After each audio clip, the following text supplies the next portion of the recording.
같이 기도하고 시작하겠습니다.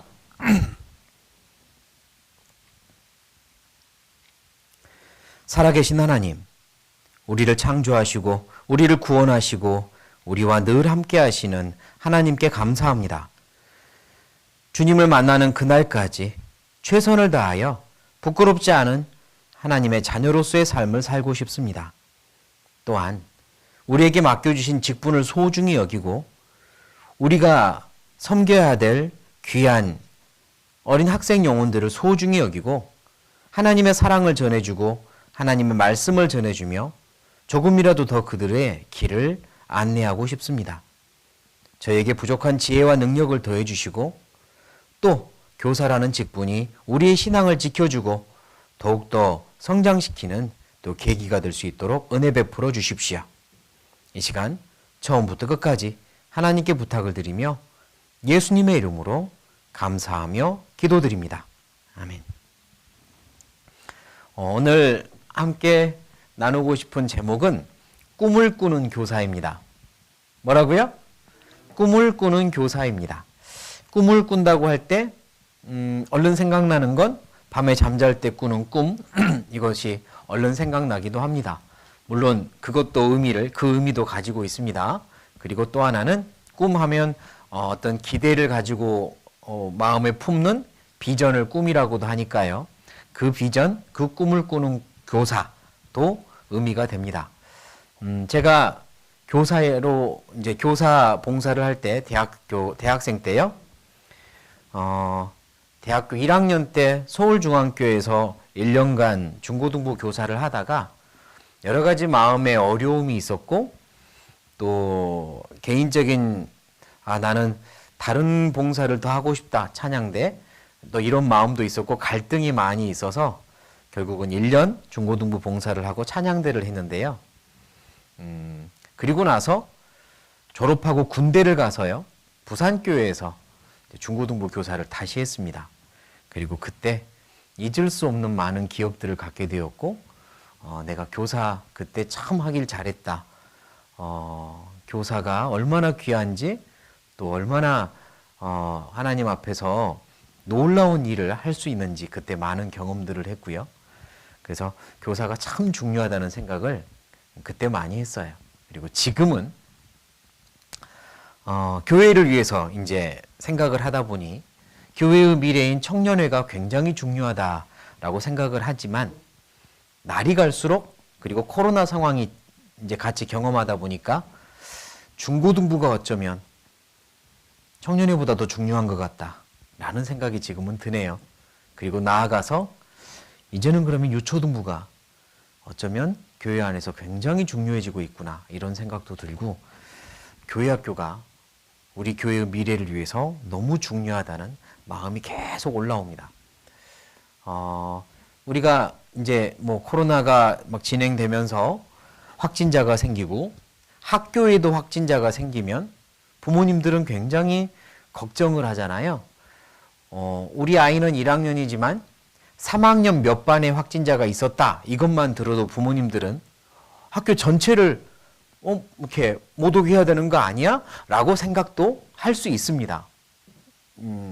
한 아이가 확진자가 생겼으면 건너해서 뭐 1학년 몇 반까지도 위험할 수 있지 않냐? 이런 생각도 하죠. 그런데 이상하게 교육 당국은 최대한 아이들을 학교로 보내려고 노력한단 말입니다. 막 이렇게 확진자가 늘어나도 심지어 아이들은 등교를 시킬 겁니다. 뭐 몇 월부터는 고3, 몇 월부터는 중고등부 전체 뭐 이렇게 등교를 시킬 겁니다. 라고 강행하는 모습들을 보기도 합니다. 그러면 또 학부모님들은 걱정하죠. 아니 이 판국에 애들을 희생양 만들려고 그러나? 뭐 이런 또 생각도 하고요. 그런데 교육당국의 마음이 분명히 이해되는 부분은 있어요. 교육이 미래거든요. 이 아이들이 지금 당장의 이 코로나 상황 때문에 교육을 시키지 못하면 이 아이들의 미래뿐만 아니라 나라의 미래가 그만큼 손해보는 게 너무 확실하거든요. 교육이 미래이기 때문에 이거는 포기할 수 없기 때문에 최대한 안전한 방법 그리고 최대한 확률적으로 그래도 가능성이 적다고 하면 등교를 시키는 방향으로 아이들을 계속 이렇게 교육 당국은 이제 정책을 세우잖아요. 그런 마음이 많이 이해가 되고, 그래서 저희 교회도 저는 그렇게 생각합니다. 우리 유초등부, 중고등부 학생들은 위험성이 분명히 존재하지만 내 아이들이니까 보호하고 싶지만 그래도 교육이 미래입니다. 대면에서 교제하고 대면에서 공과 말씀을 듣고 대면하면서 기도를 배우고 예절을 배우고 교회 생활을 배우는 거, 이거 계속 미루었다가는 교회의 미래가 굉장히 많이 흔들릴 수밖에 없어요. 교육이 미래입니다. 그래서 위험성이 있더라도 어떻게든 최대한 조치를 취하면서 아이들을 만나서 대면으로 교제하고 교육하고 신방하고 할 수만 있으면 해야 된다고 믿습니다. 그래야 이 학생들의, 우리 형제자매들의 미래를 지켜줄 수 있고 나아가서 교회의 미래를 지켜줄 수 있기 때문입니다. 그게 일종의 꿈이죠. 하나님께서 우리 아이들을 통해서 이루기 원하시는 많은 계획들이 있고 그것들을 우리도 같이 꿈을 꾸면서 어떻게 하면 이 아이들이 올바르게 성장해서 귀하게 쓰임받게 해줄 수 있을까? 그 꿈을 우리 교사들은 꿔야 되는 거죠. 그리고 어떻게 하면 도울 수 있을까? 어떻게 하면 안전하게 지켜줄 수 있을까? 물론 그것도 맞지만 어떻게 하면 이들이 주님 앞에 귀하게 쓰임받는 일꾼들이 될 수 있도록 도와줄 수 있을까? 그거를 계속 고민하는 게 꿈을 꾸는 교사의 역할이고 과제라고 생각합니다. 제가 대학생 때 1학년 때 서울에서 중고등부 교사를 했을 때요. 저는 사실 그때 좀 어려웠어요. 어떻게 해야 될지를 잘 모르겠고 중고등부 학생들을 사랑하는 마음이 있는 것 같기도 하고 없는 것 같기도 하고 굉장히 스스로 갈등을 많이 했었습니다. 봉사를 하면서. 그런데 저와 같은 학년인 한 형제는 똑같은 학년, 똑같은 중고등부 교사를 하고 있는데 너무나도 학생들을 사랑하는 거예요. 그래서 어느 날은 간증을 하는데 어젯밤에 꿈을 꿨습니다. 우리 반 아이들이 나왔어요. 근데 이 아이들이 저한테 선생님이 되어서 그렇게 살면 어떡해요? 라고 막 야단을 쳤습니다. 그리고 깜짝 놀라 꿈을 깼습니다.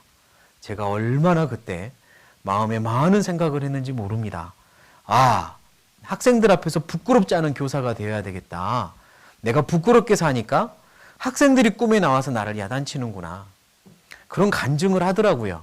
사실 제가 그 형제의 간증을 들으면서 더욱더 한번 사실은 무너졌습니다. 나는 교사 자질이 영 없나 봐. 나는 그런 마음이 안 생기는데 나는 그만큼 학생들을 사랑하지 않나 봐. 이랬거든요. 그리고 그 형제가 많이 부럽기도 했고요. 그래서 아마 저는 봉사를 다른 걸로 해야 되겠다. 또 이런 이렇게 생각을 했던 것도 같아요. 그러다가 부산에 가서 중고등부 교사를 다시 하게 되는데 서울중앙교회보다 훨씬 더 규모가 작기 때문에 이제 뭐 교회에서 봉사를 맡기는 겁니다. 원하는 게 뭐예요? 이렇게 물어보는 게 아니라 교회에서 필요한 곳이 이곳입니다. 가세요. 이렇게 하는 거죠. 서울중앙교회는 그렇게 안 했는데 그러니까 이제 당연히 뭐 이제 청년의 생활을 좀 했고 대학 졸업도 했으니까 순종이라는 걸 더욱더 알게 됐으니 또 내가 봉사를 한다는 건 원하는 걸 하기보다는 교회에서 필요로 하는 곳, 하나님이 필요로 하는 곳을 하는 게 맞다라는 생각도 이제 가지고 있었으니 교사 봉사해 주세요. 필요합니다. 라고 하니까 예 하고 다시 시작하게 된 거죠. 내가 피했던 중고등부 교사를 그때 다시 하게 된 겁니다. 근데 그때는 어떤 마음을 가졌냐면 내가 학생들을 잘 가르치려고 하지 말자. 사랑만 주자. 이 마음을 딱 가졌습니다. 사랑만 주자. 가르치려고 하지 말자. 내가 학생들에게 사랑만 주자. 내가 하나님을 사랑하고 그리고 그 사랑 가지고 하나님이 이 아이들을 얼마나 사랑하는지 그걸 알려주자. 내 마음에 내가 이 학생들을 사랑하는 마음이 혹 덜 생기더라도 하나님이 이 학생들을 얼마나 사랑하는지 그걸 내가 알려주자. 그것만 가르치자. 이제 이 마음을 먹은 겁니다. 그래서 사랑만 주자. 그 마음을 먹었고요. 두 번째는 분반 교제 시간에 말을 하려고 하지 말고 들어주려고 하자. 이 두 가지를 목표로 세웠습니다. 들어주려고 하자. 어떻게 하면 이 아이들이 말을 하게 만들고 그들의 사정을 내가 들어줄 수 있을까? 들어주려고 하자. 그 두 가지를 딱 목표로 세우고 중고등부를 그때 시작을 했습니다. 그리고 제대할 때까지 3년간 많은 일들이 일어났고 기적 같은 일들도 일어났고 물론 저의 삶에도 굉장히 많은 변화가 있었어요. 아, 이러면 되는 거였구나. 아, 대학교 1학년 때도 이렇게 할 걸. 뭐 이런 생각도 들고 아, 이러면 되는 거였구나. 그리고 지금도 사실은 변치 않습니다. 교사는 그렇게 하면 된다. 성경 잘 가르치고 말씀 잘 가르치는 교사를 학생들이 아, 나 저 선생님한테 가서 물어보고 싶어. 아, 나 저 선생님 따르고 싶어. 그러기보다는 사랑을 주는 교사, 정말 나를 사랑해 주는 교사, 내 말 잘 들어주는 교사를 나 저 선생님 따르고 싶어. 나 저 선생님한테 가서 물어보고 싶어. 이렇게 된다는 걸 알았습니다. 존경받는 교사는 잘 가르치는 교사가 아니라 사랑을 주는 교사, 잘 들어주는 교사라는 걸 알았고 지금도 동일합니다. 그런 선생님이 되면 좋겠습니다. 꿈을 꾸는 교사는 밤에 잠을 잘 때 학생들의 꿈을 꾸는 것도 꿈을 꾸는 교사지만 이 아이들의 미래를 선생님이 대신 꿈을 꾸는 겁니다. 이 녀석들이 커서 어떤 모습으로 살까? 이 아이들이 가지고 있는 하나님이 주신 많은 달란트가 있을 텐데 아직 피어나지 못한 달란트도 있고 조금씩 보이는 달란트도 있고 또 본인은 또는 지금 우리가 보기에는 아, 이쪽으로 되게 소질이 있네 라고 생각하지만 커가면서는 또 다른 것들이 분명히 나타날 수도 있는데 그 모든 것들을 선생님은 미리 기대하면서 이 학생들이 이 녀석들이 정말 귀하게 쓰임받는 모습을 계속 꿈꾸는 겁니다. 그런 교사가 되어주십시오. 하나님께서 이 아이들에게 어떤 계획을 가지고 계시는지 알지 못하지만 교제 안에서 무럭무럭 성장하면 나중에 정말 귀하게 쓰임받을 거야. 그 모습 너무 보고 싶다. 지금은 그 과정의 1년이니 내가 함께하는 이 1년 동안 그 길을 잘 걷도록 이 1년을 내가 책임지자. 그런 꿈을 꾸는 교사가 되어주십시오. 그래서 오늘 말씀의 제목을 꿈을 꾸는 교사라고 정한 겁니다. 꿈을 꾸는 교사가 되기 위해 4가지를 부탁을 드리고 싶어요. 1번, 꿈을 꾸는 교사 똑같은 말이지만 기대하는 교사입니다. 기대하는 교사가 되어주십시오. 빌립보서 2장입니다. 빌립보서 2장.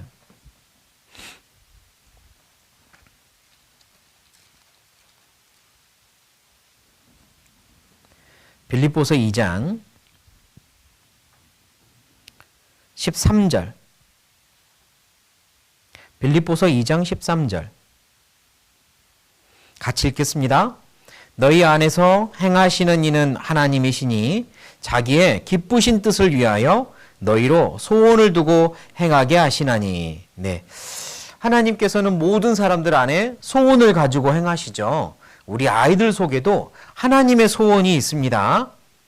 그 하나님의 소원을 하나님은 이 아이들을 통해서 이루기 원하시죠. 그리고 이 1년은 나에게 그 아이들을 어쩌면 하나님이 맡기신 겁니다. 그 하나님의 소원을 이루기 위하여 이 1년간은 좀 맡아서 계속적으로 필요한 교제를 하고 필요한 사랑을 주고 필요한 만큼 교회 안에서 자라게 해다오라고 우리 선생님들한테 맡긴 거죠. 그러면 우리는 이 아이들 속에 있는 하나님의 소원이 뭘까? 하나님이 어떤 소원을 이 아이들에게 가지고 계실까? 그걸 기대하면서 꽃에 물 주듯 계속 사랑을 주고 그리고 하나님의 어떤 교육을 주는 거죠. 그래서 나중에 정말 멋진 하나님의 자녀로 자라기를 기대하는 겁니다. 기대하는 교사, 아이들을요 정말 기대하는 마음으로 바라보고 앞으로 큰 어떤 하나님의 소원을 이루는 귀한 그리스도인이 될 거야 라고 기대하는 마음으로 바라보고 대하면 아이들도 느낍니다. 선생님이 나에게 많은 선한 기대를 가지고 계시구나. 부담스러운 기대가 아니라 굉장히 긍정적인 기대를 가지고 계시구나. 아이들도 느낍니다. 그걸 어떤 학자가 실험해서 이제 나온 용어 중에 로젠탈 효과라고 있는데, 제가 그 어떤 실험 결과를 참 많이 좋아하거든요. 어떤 교육 연구를 하는, 어린이 교육 연구를 하는 한 박사가 뭐 거의 훌륭한 상도 받았고, 그래서 유명한 박사가 어느 날 한 학교를 찾아갔답니다. 그리고 자기 자신을 소개하고 하니 선생님들도 뭐 어지간한 알고 있는 저명 인사가 연구를 하러 왔다고 하니 도와주려고 하겠죠. 근데 어떤 걸 연구하려고 하냐면 한 반을 선택해서 이 아이들에게 자기가 준비해온 평가 어떤 그 설문조사, 아이들의 어떤 여러 가지를 테스트해 볼 수 있는 평가지를 나누어 주고 아이들에게 그 답안지를 작성해서 거두어 주면 자기가 가지고 가서 여러 가지 방법으로 분석을 하고 통계를 내려서 이제 어떤 연구 결과에 사용하겠다는 거죠. 그래서 선생님들이 흔쾌히 이제 동의를 했고, 한 반을 지정을 한 겁니다. 그리고 그 반에 가서 설문지를 나눠주고 다 이제 거뒀어요. 그리고 이 박사님은 돌아갔죠. 그리고 나중에 다시 와서 연구 결과를 알려줍니다. 제가 아이들의 장래성을 이게 예측해 볼 수 있는 연구를 하고 있는데, 특별히 이 반에서는 이 학생 한 대여섯 명 정도를 임의로 무작위로 찍으면서 이 학생들이 연구 결과가 굉장히 좋습니다. 지금은 어떤 모습인지 제가 알지 못하겠지만 장래성이 굉장히 좋게 나타납니다. 지금부터 잘만 이렇게 교육하고 관리하면 아주 훌륭한 모습으로 어떻게 열매를 맺을 것 같습니다라고 찍어준 겁니다. 사실 진짜 실험은 그때부터였거든요. 선생님들을 실험하는 거였습니다. 이 선생님들한테 이 학생들을 무작위로 찍어주고 장래성이 높다라고 알려줬을 때 이 선생님들은 그때부터는 이 아이들을 다르게 보기 시작하는 겁니다. 그동안은 평범했던 애도 있고 말썽꾸러기 애도 있고 뭐 좀 원래 기대했던 애도 있었겠죠. 그런데 그 6명한테는 선생님이 다르게 보기 시작하는 거예요. 이제는 조금씩 말도 다르고 뭐 이렇게 뭘 잘했든 못했든 간에 말해주는 것도 다릅니다. 내가 너를 기대를 많이 하고 있는데 너 그랬구나. 괜찮아. 한 번 더 해봐. 뭐 이런 식으로 말이 달라지고, 선생님이 6명에게 대한 태도가 달라지니까 아이들도 그걸 이제 느끼기 시작하는 거예요. 선생님이 나에게 뭔가 선한 기대를 가지고 있는 것 같아.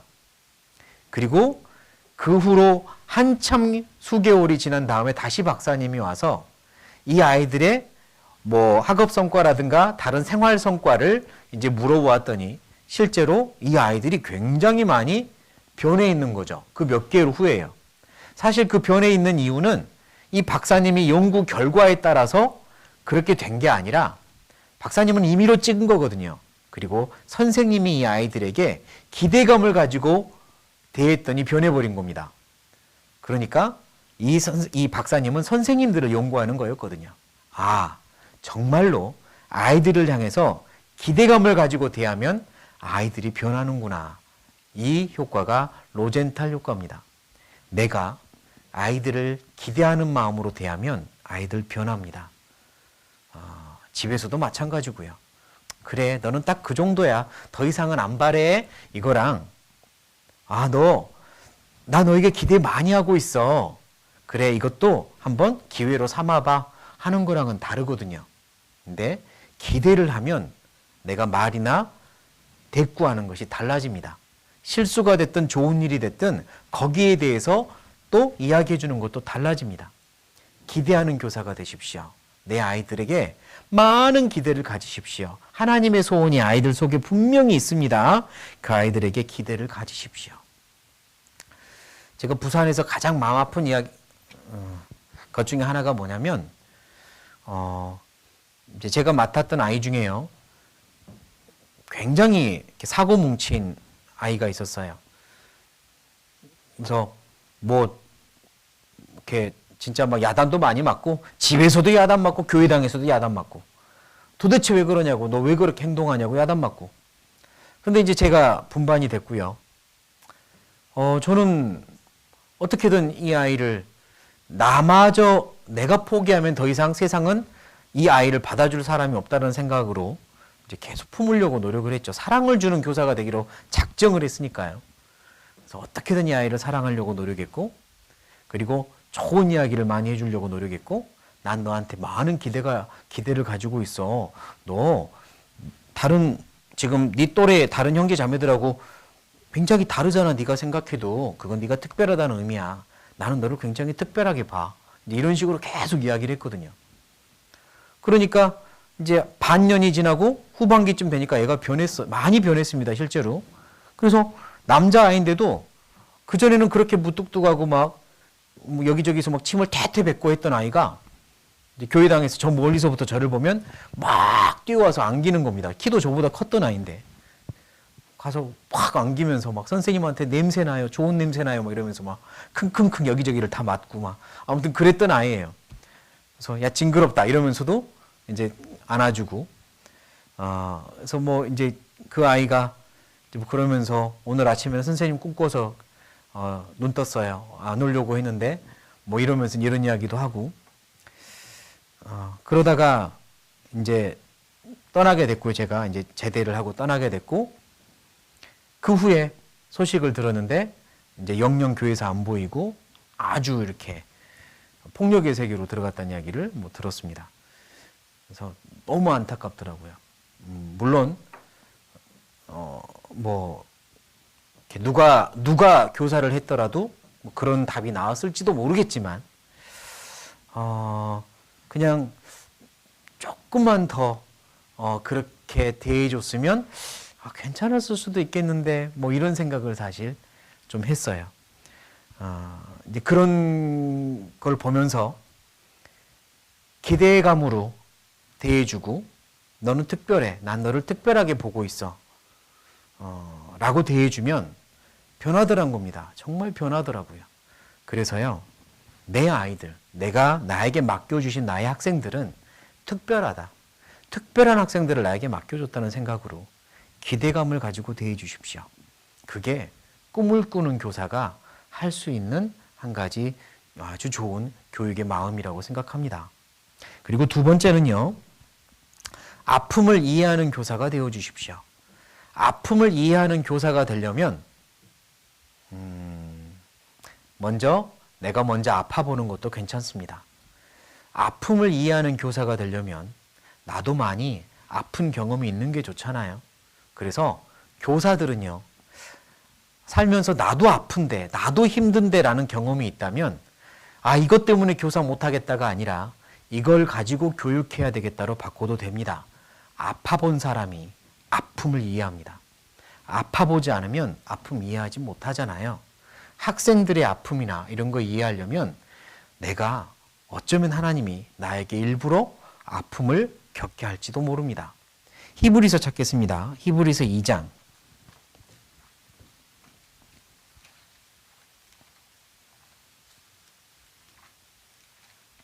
히브리서 2장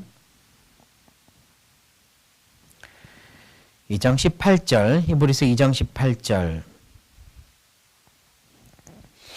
같이 읽겠습니다. 자기가 시험을 받아 고난을 당하셨은즉 시험 받는 자들을 능히 도우시느니라. 하나님께서 먼저 시험을 다 받으시고 고난도 다 받으셨기 때문에 우리가 받는 시험을 도와줄 수 있는 거거든요. 먼저 경험하셨고 먼저 아프셨으니까요. 히브리서 4장입니다. 4장 15절 16절 제가 읽겠습니다. 우리에게 있는 대제사장은 우리 연약함을 체휼하지 아니하는 자가 아니요 모든 일에 우리와 한결같이 시험을 받은 자로 돼 죄는 없으시니라. 그러므로 우리가 긍휼하심을 받고 때를 따라 돕는 은혜를 얻기 위하여 은혜의 보좌 앞에 담대히 나아갈 것이니라. 우리의 주님은 모든 일에 우리처럼 시험을 먼저 받으셨기 때문에 우리는 모든 시험마다 하나님께 저 어떻게 하면 좋습니까? 저 좀 도와주세요라고 그분께 갈 수 있는 겁니다. 우리보다 더 먼저 아픔을 겪어보셨기 때문에 내가 아플 때 갈 수 있는 거거든요. 그러면 체휼하시는, 몸으로 느끼시는, 몸으로 함께 공감해 주시는 하나님, 주님, 그분께서 우리를 공감해 주시고 안아주시고 답도 주시고 위로해 주시거든요. 그러니까 우리의 선생님, 나의 주요, 나의 선생님이신 주님이 나를 위해 먼저 아픔을 다 겪으셨고 그래서 나를 위로하시는 것처럼 우리 역시 학생들의 아픔을 위로해 주는 교사가 되는 게 참 필요한데요. 그러려면 때로는 나를 아프게 하실 때, 야, 내가 이러면서도 교사할까? 이게 아니라 교사를 되게 하기 위해, 더 나은 교사가 되게 하기 위해 나를 단련시키는구나 라고 받아들여도 된다고 믿습니다. 우리가 알고 있는 아주 훌륭한 위인 중에 헬렌 켈러라고 있잖아요. 그리고 헬렌 켈러를 만든 선생님의 이름도 다 알고 있죠. 설리반 선생님이라고. 설리반 선생님이 그 정말 암흑과도 같은 어린 시절을 보내고 있는 헬렌 켈러에게 와서 글을 가르쳐주고 삶을 가르쳐주고 인생을 가르쳐주고 설리반 선생님이 그렇게 헬렌 켈러를 변화시켰는데 사실 설리반 선생님의 인생에 대해서는 그리 알려지지 않았죠. 사실 설리반 선생님도 엄청나게 힘든 어려운 시절을 보냈다고 하거든요. 알코올 중독자이신 아버지와 함께 살았고 남동생과 함께 살았고 어머니는 일찍 돌아가셨고 전쟁통이었는지 모든 것들이 피폐한 상황 속에서 아버지는 알코올 중독으로 핍박하고 그리고 살 곳이 마땅치 않아 어떤 그 보호소 지하에서 살고 있는데 또 남동생은 어떤 병으로 인해서 죽고 아버지는 핍박하고 그래서 설리반 선생님은 실어증, 말을 하지 않는 이제 어떤 증상을 겪으면서 완전히 세상과 차단되고 고립된 상태로 살아가거든요. 그게 설리반 선생님의 어린 시절입니다. 그런데 그 아동보호소에서 한 은퇴한 간호사를 만나는데 로라라고 하는 간호사를 만나요. 그리고 그분이 설리반 선생님을 설리반이라는 이 아이를 보고 내가 이 아이를 보살펴야 되겠다고 생각을 한 겁니다. 그리고 이제 그의 마음을 위로해주고 받아주고 도와주고 그러면서 설리반 선생의 닫혀있던 마음이 열리게 하고 그리고 그의 인생을 전환시켰거든요. 로라 선생님이. 사실 설리반 선생님도 인생을 포기할 수 있는 상황이었는데 훌륭한 선생님을 만나서 로라라는 선생님을 만나서 인생이 바뀌었거든요. 그리고 그가 결심한 게 뭐냐? 나도 나의 로라 선생님처럼 누군가에게 인생의 빛이 되고 싶다라는 마음을 갖게 되었고 그래서 만난 사람이 헬렌 켈러였습니다. 다 헬렌 켈러를 찾아와서 내가 한번 해보겠다고 했지만 다 포기하고 나가 떨어졌는데 설리반 선생님만큼은 끝까지 해냈잖아요. 이유가 뭐냐? 자기가 경험했기 때문에 자기도 그런 일이 있었기 때문에 그리고 자기에게도 그런 선생님이 있었기 때문에 헬렌 켈러를 그렇게 만들 수 있었거든요.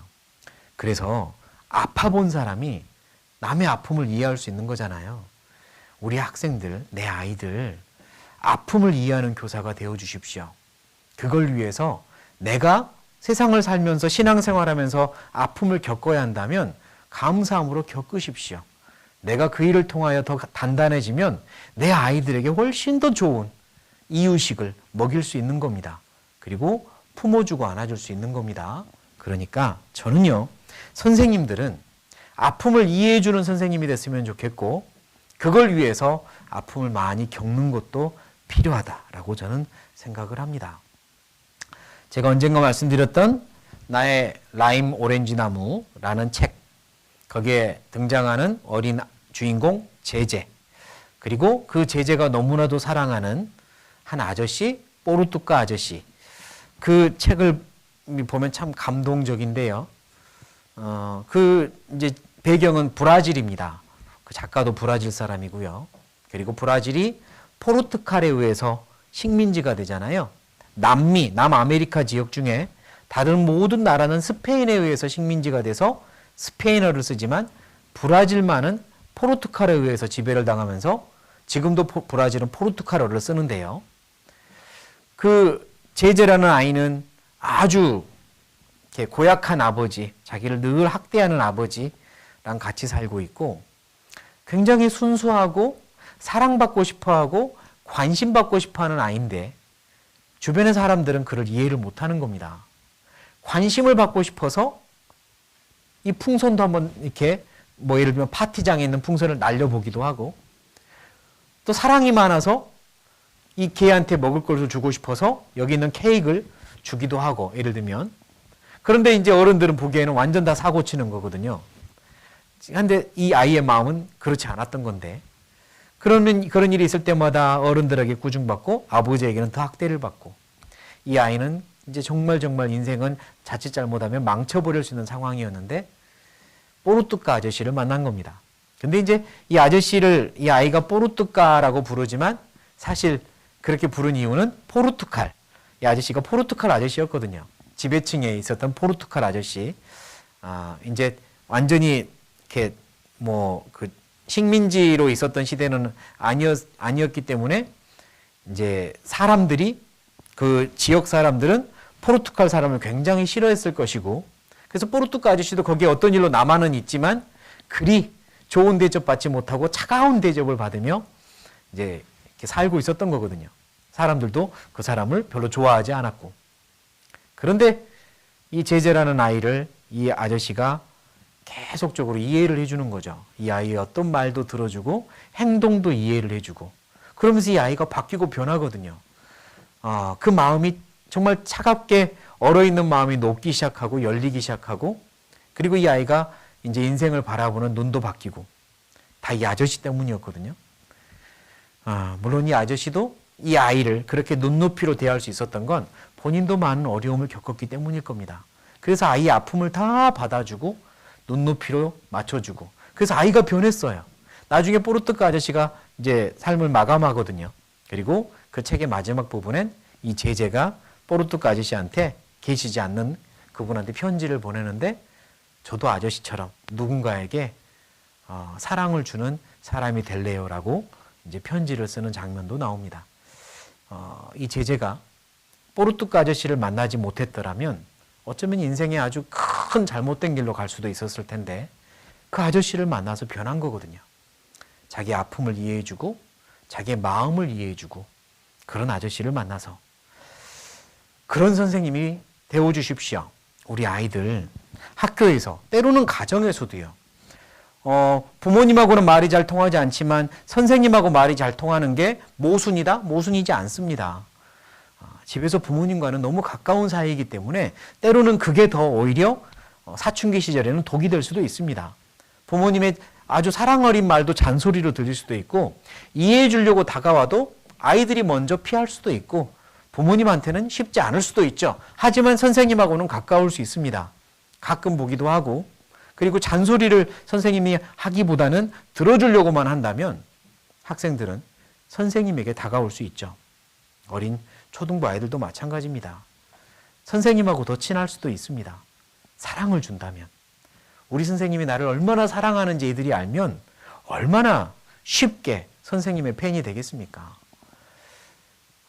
아픔을 느낄 수 있는 나이가 되면 선생님들은 아이들의 아픔을 읽어주고 받아주고 보듬어줘야 됩니다. 그러면 그 인생, 그 1년, 그 시간 우리 선생님 만나서 이 아이가 정말 인생의 꽃을 피울 수 있는 거거든요. 그러려고 나를 만난 겁니다. 그렇게 하라고 나를 만나게 하나님이 하신 거예요. 이 아이들 속에 소원을 두고 계신 하나님이 많은 계획을 펼치고 싶으신데 지금 이 기간만큼은 나에게 부탁하신 겁니다. 잘 가르치라고가 아니라, 물론 그것도 맞지만, 성경 지식 많이 알려주라고가 아니라, 물론 그것도 맞지만, 사랑 많이 주라고, 아픔을 많이 보듬어 주라고, 이 아이들의 향한 꿈을 하나님이 가지고 있는 꿈처럼 같이 꿔달라고, 그래서 맡겨주신 겁니다. 꿈을 꾸는 교사가 되어주세요. 그리고 세 번째, 칭찬하는 교사가 되어주십시오. 너무 당연한 말이지만 칭찬하는 교사가 되어주십시오. 잠언입니다. 잠언 27장.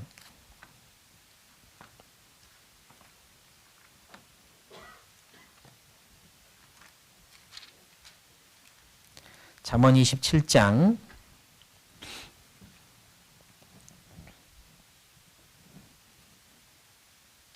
21절입니다. 21절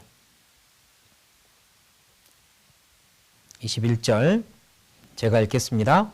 도가니로 은을, 풀무로 금을, 칭찬으로 사람을 실현하느니라. 잠언 17장 3절에는요. 찾아볼까요? 잠언 17장 3절.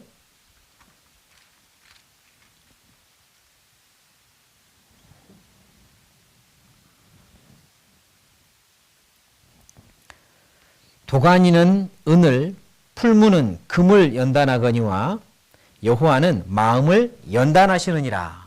그러니까 방금 읽은 27장 21절은 실현한다고, 도가니는 은을, 풀무로 금을 실현한다 그랬고, 3절은 17장 3절은 연단한다고 그랬으니 의미가 비슷하다고 본다면 연단한다는 말은 더욱더 불순물을 제거하고 순도 높은 존재로 만들어가는 거잖아요. 풀무로는 은을 더 순도 높게 만들고 도가니는 은을, 풀무는 금을 순도 높게 만드는 거잖아요. 하나님은 마음을 계속적으로 이런저런 방법으로 만드시며 순도 높게 만드는데 27장 21절의 말씀처럼 칭찬은 사람을 순도 높게 만듭니다. 어떤 번역은 칭찬으로 그 사람을 평가할 수 있다 이렇게도 번역하기도 합니다. 그 사람이 어떤 사람인지 알아보려면 칭찬해 보면 된다. 교만한 사람이면 그것 때문에 넘어지고 겸손한 사람이면 그걸로 또 더 훌륭해진다. 뭐 이런 이제 번역도 가능하지만 17장 3절과 연결을 해보면 칭찬은 사람을 순도 높게 만드는 도구가 되기도 합니다. 사람을 우리 아이들에게 바른 칭찬을 해준다면 순도 높은 아이들이 됩니다. 모든 사람은 아이나 어른이나 다 잘하는 거 강점과 장점이 있고 연약한 것 약점과 단점이 있습니다. 선생님이 그 아이들의 강점과 장점을 찾아서 너는 이런 부분이 참 하나님이 주신 아주 좋은 재능이고 강점이구나. 이거는 계속 발전시키면 좋겠어. 그 한마디를 해줄 때 아이들은 자기도 몰랐던 자기의 강점과 장점이 있다는 걸 알게 되고 그거에 신나서 더 성장할 수도 있고 순도가 높아질 수도 있거든요. 그런데 강점과 장점 칭찬할 것을 보는 게 아니라 약점과 단점 계속 야단칠 것, 고쳐줄 것만 계속 보면서 너 이거 고쳐야 돼. 언제 고칠래? 언제쯤 고칠 거야? 아직도 안 고쳐졌네. 이러면 사실 그 아이의 순도가 높아지느냐? 고쳐주면 높아질 것 같죠? 근데 그게 아주 능사는 아니라는 겁니다. 바른 칭찬이 필요합니다. 하나님이 너한테 이런 걸 주셨어. 너 알고 있었어? 너 이런 건 굉장히 좋은 부분이야. 남들보다 아주 낫구나. 칭찬할 수 있는 방법을 찾아보십시오.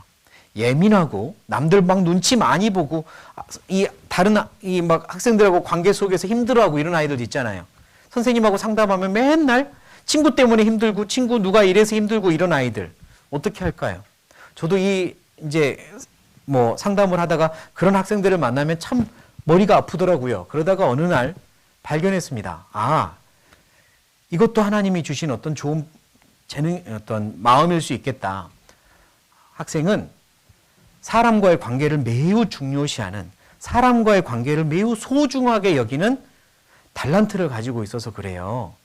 남들은 누군가와 관계가 얽히거나 잘못되거나 그래도 그럼 내가 너랑 안 놀면 되지 이렇게 할 수도 있는데 우리 학생은 누군가의 관계가 어려워지면 그것 때문에 고민을 한다는 건 사람과의 관계를 굉장히 소중히 여기기 때문이라고. 그건 엄청난 달란트라고.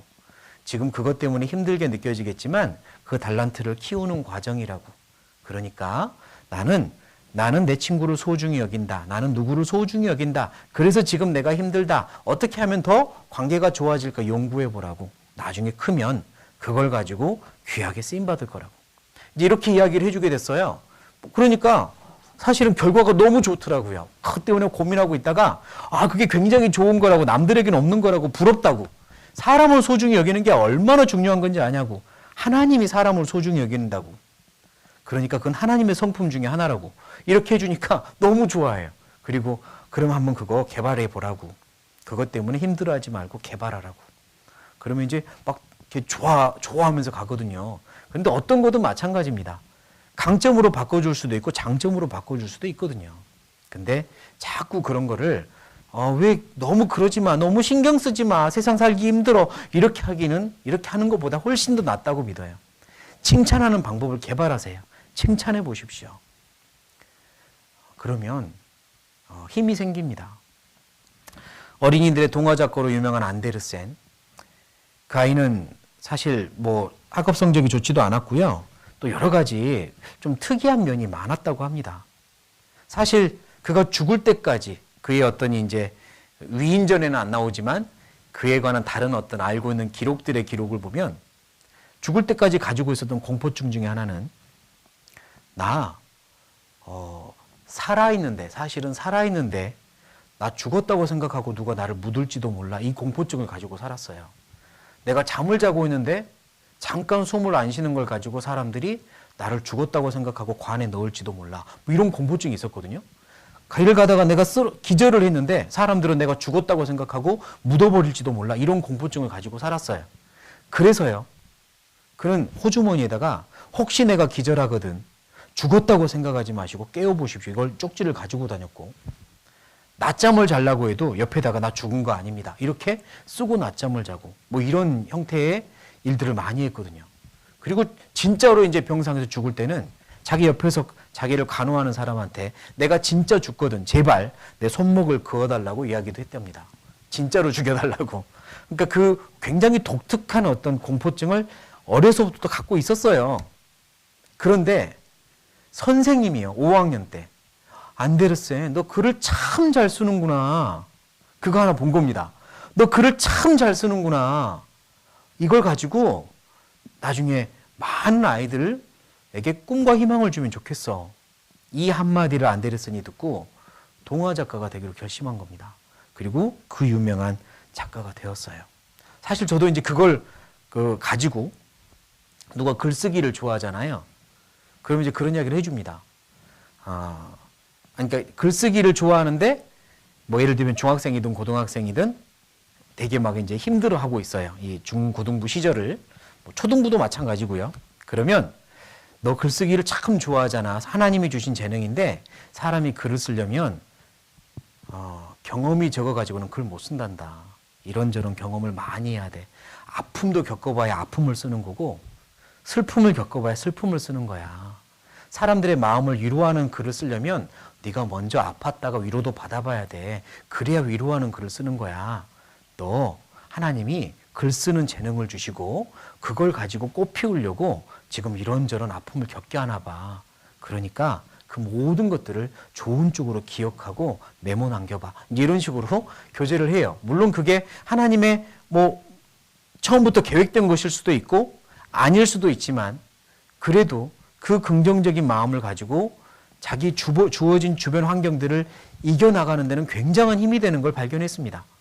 그러니까 칭찬할 거리를 찾으시고 칭찬할 방법을 찾으세요. 내 아이들, 나에게 주어진 분반 아이들 몇 명 그 아이들 계속 놓고 기도하면 못 찾겠습니까? 내가 무슨 말을 해줄까? 어떻게 칭찬해 줄까? 어떤 방향을 정해 줄까? 그들이 스스로 아주 아픔과 단점으로 생각하는 것까지도 긍정적으로 생각하게 만들어줄 수 있는 방법은 뭘까? 생각하시면 나올 겁니다. 아인슈타인은 한 번은 담임 선생님이 생활기록부에 그렇게 쓴 거죠. 이 학생은 무엇을 해도 성공할 가능성 없음. 워낙 말썽이 많았고 집중력도 부족하고 그래서요. 무엇을 해도 성공하지 못할 것 같음. 아주 그냥 선생님이 굉장히 미워했나 봐요. 질렸나 봐요. 근데 어머니는 아인슈타인을 늘 그렇게 가르쳤다잖아요. 네가 남들과 똑같으면 남들과 다른 일을 할 수가 없단다. 네가 남들과 다른 이유는 남들과 다른 일을 하라고 그러는 거야. 더 특별한 일을 하라고 너는 특별하단다라고 계속 알려줬거든요. 에디슨도 그랬죠. 선생님이 이 아이를 낙제시키면서 편지를 넣어줍니다. 엄마 갖다 드려? 엄마가 딱 열어봤더니 죄송합니다. 우리 학교에서 이 아이를 더 이상 가르칠 수 없습니다. 이렇게 돼 있는 거죠. 근데 에디슨은 이제 뭣도 모르고 편지를 준 거예요. 그리고 내일부터 학교 안 나와도 된대? 이런 거죠. 엄마가 편지를 보고 하는 말이 와, 학교에서 네가 너무 훌륭하고 너무 많은 것들을 할 수 있는 아이인데 이 학교가 너에게 충분하지 못해서 그래서 너를 보냈다고 하는구나. 뭐 이러면서요. 아이를 오히려 그렇게 이야기를 했다고 하죠. 나중에 에디슨은 커가지고 이제 엄마의 편지를 다시 보고 무슨 내용인지 알았다고 하는 이야기도 있습니다. 여하튼 칭찬해주는 선생님을 만나면 인생이 바뀔 수도 있어요. 그러니까 내게 주어진 이 분반 아이들, 내가 어떻게 칭찬해 줄까? 이 아이들의 강점과 장점은 뭘까? 그걸 파악하고 계속 이렇게 힘을 주는 것도 굉장히 좋은, 꿈을 주는 교사가 할 수 있는 일이라고 생각합니다. 약점과 단점을 찾아서 고쳐주려고 하는 노력보다는 칭찬하고 더 칭찬으로 사람을 실현하고 연단할 수 있으니까 강하게 만들어주는 노력도 해주시기를 부탁을 드리고요. 아프리카의 한 부족 중에요. 바벤바 부족이라고 있는데 그 부족은 다른 많은 아프리카의 부족들 중에서 특히 그 부족은 범죄율이 그렇게 낮다는 거예요. 범죄가 안 일어난대요. 그래서 이제 연구를 나섰습니다. 아니, 부족들이면 교육도 별로 없고 교육이 없으면 당연히 이제 어떤 여러 가지 작은 민형사 이런 범죄들이 있을 수밖에 없는데 교육이 없으면 이상하다. 교육이 없는데 약한데 열악한데 왜 범죄가 없나 조사를 나간 거예요. 그런데 희한한 문화가 하나 있었습니다. 그 부족에겐 누가 죄를 지으면 이 사람을 이제 죄를 지었다고 딱 밝혀지면 광장에다 이 사람을 딱 세우고 인민재판식으로 다 모인답니다. 다 모여서 그 사람을 둘러싸요. 그리고 한마디씩 한대요. 근데 어떤 말을 하는가 봤더니 돌아가면서 이 사람들이 당신한테 좋은 기억들을 한마디씩 해준답니다. 당신 나한테 그때 그렇게 해준 거 내가 기억하고 있어. 고마워. 당신 그때 그런 말도 하더라. 고마워. 뭐 이런 거 있죠. 돌아가면서 그 사람한테 좋은 기억을 한마디씩 다 해준다는 거예요. 없는 사람이야 이제 패스하겠지만. 그러고 나면요. 이 사람이 재범을 안 한대요. 재범을 안 한대요. 다 그렇게 좋은 이야기를 해주고 칭찬을 해주면 재범률이 낮아지고 그러니까 그 부족은 범죄율이 제일 낮았다는 거예요. 그 힘은 칭찬이었구나. 우리 아이들 칭찬이 많이 필요합니다. 그 정신분석학자로 유명한 프로이트가 그런 말을 했는데 사람은 어떤 공격을 받으면 누구든지 저항할 수 있지만 칭찬에는 저항할 힘이 없다라고 했거든요. 그 말이 맞는 것 같아요. 칭찬에는 저항할 힘이 없습니다. 공격하면 누구든지 저항해요. 자식들 키워보면 알죠? 엄마가 아빠가 공격하면 저항합니다. 칭찬하면 저항할 힘이 없어요. 칭찬하는 교사가 되어주십시오. 네 번째, 꿈을 꾸는 교사가 이제 꿈을 주는 교사가 되어주십시오. 성경에 꿈꾸는 자라는 별명을 가진 사람, 그러면 누구? 요셉이요. 꿈꾸는 자. 형들이 요셉을 보면서 저기 꿈꾸는 자가 오는도다. 어디 꿈이 실현되나 보자 하고 이렇게 웅덩이에 빠친 다음에 팔아버렸잖아요. 요셉의 꿈은 꿈을 희몽하면 형들과 부모님까지도 자기 앞에 엎드려 절하는 꿈을 꿨었으니까 꿈꾸는 자가 오는도다. 사실 요셉은 하나님이 주신 꿈을 노예 생활, 어떤 종살이를 하면서도 감옥에서 죄수 취급을 받으면서도 놓지 않았고 잊어버리지 않았고 하나님의 말씀 붙들고 신앙을 지켰거든요. 그러다가 실제로 그 꿈이 실현되어서 총리가 되었고 형들이 그 앞에서 실제로 무릎 꿇는 일이 생겼죠. 꿈이 실현된 겁니다. 자, 그 사건을 이제 그 요셉의 가족들 다 알 거 아니에요. 흉년 때 이 땅으로 다 오세요 해가지고 다 요셉이 좋은 지역으로 다 불러들였고 그래서 이제 요셉이 어떤 사람인지 요셉이 팔려간 이후에 태어난 사람들까지도 요셉을 다 알게 됐을 것이고 그런데 요셉이 죽을 때 유언을 하거든요. 창세기입니다. 창세기 50장.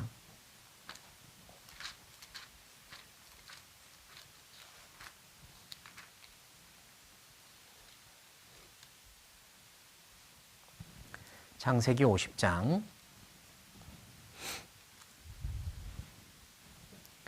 24절 24절 제가 읽겠습니다. 요셉이 그 형제에게 이르되 나는 죽으나 하나님이 너희를 권고하시고 너희를 이 땅에서 인도하여 내사 아브라함과 이삭과 야곱에게 맹세하신 땅에 이르게 하시리라 하고 요셉이 또 이스라엘 자손에게 맹세시켜 이르기를 하나님이 정녕 너희를 권고하시리니 너희는 여기서 내 무엇을? 해골을 메고 올라가겠다 하라 하였더라. 요셉이 죽을 때요, 후손들에게 어떤 이야기를 하냐면 하나님이 분명히 언젠가 우리 민족을 우리 조상의 땅, 그 땅으로 다시 돌아가게 할 거다. 지금은 애굽 땅에 살고 있잖아요. 가나안 땅으로 돌아가게 할 거다. 분명히 돌아가게 할 거다. 그때 너희들 약속해라. 내 무덤 보면서 기억해라. 내 해골을, 이 해골을 갈 때, 가나안 땅으로 돌아갈 때 반드시 가지고 가겠다고 약속해라. 이렇게 약속을 받아냈거든요.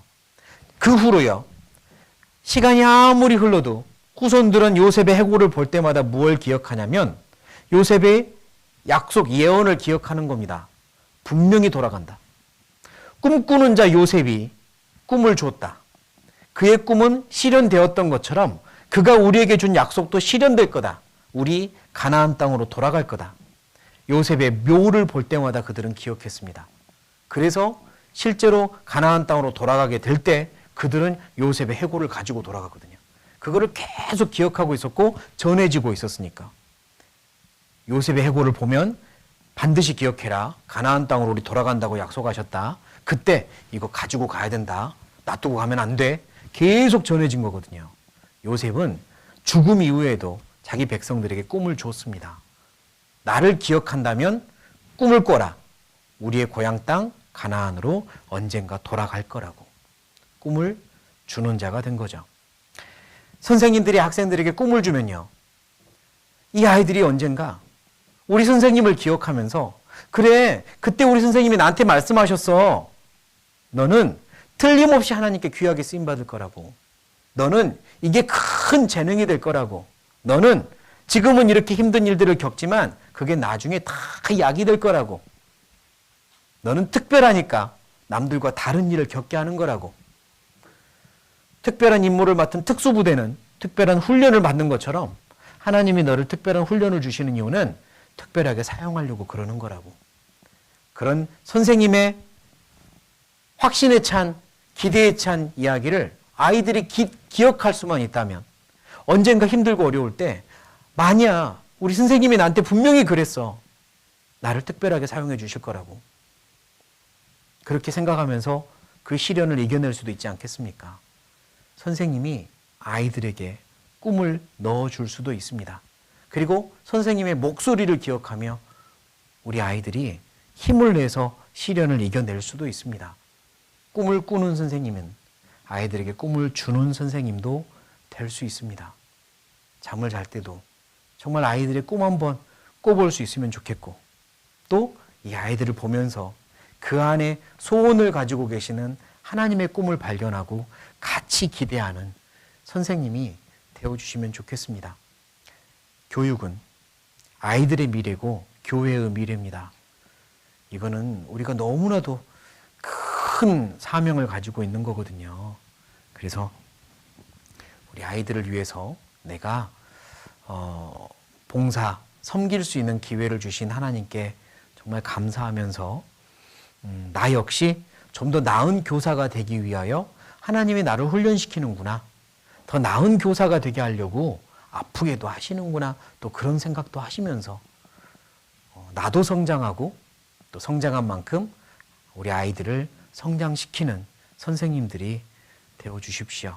내게 주신 이 직분 너무나 소중합니다.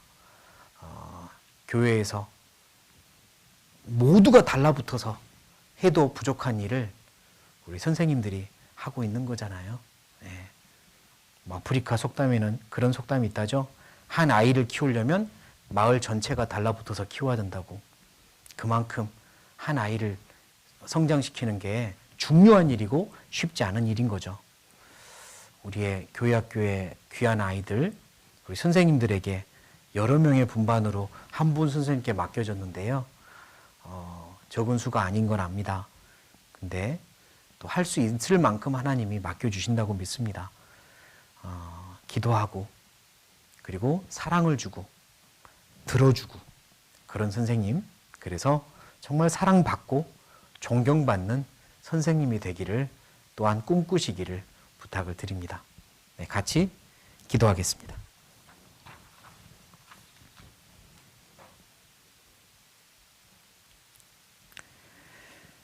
살아계신 하나님, 우리를 놀라운 사랑으로 구원하시고 자녀로 삼아주셔서 감사합니다. 그리고 계속해서 우리의 길을 인도해 주셔서 감사합니다. 하나님이 주신 은혜가 너무 커서 우리가 온전히 다 보답할 길이 없지만 조금이라도 더 하나님의 사랑을 가지고 우리에게 맡겨주신 일들을 감당하기 원합니다. 교회를 사랑하고 형제자매들을 사랑하고 또 어린 영혼들을 사랑하며 섬기기 원합니다. 도와주십시오. 교사로서, 너무나도 중요한 직분을 가진 교사로서 우리에게 지혜와 능력과 사랑과 인내가 필요하오니 우리에게 필요한 것들을 채워주시고 하나님의 눈으로 학생들을 바라보고 하나님의 기대로 학생들을 기대할 수 있게 도와주십시오. 꿈을 꾸는 교사가 되어 또 꿈을 주는 교사가 될 수 있도록 도와주십시오.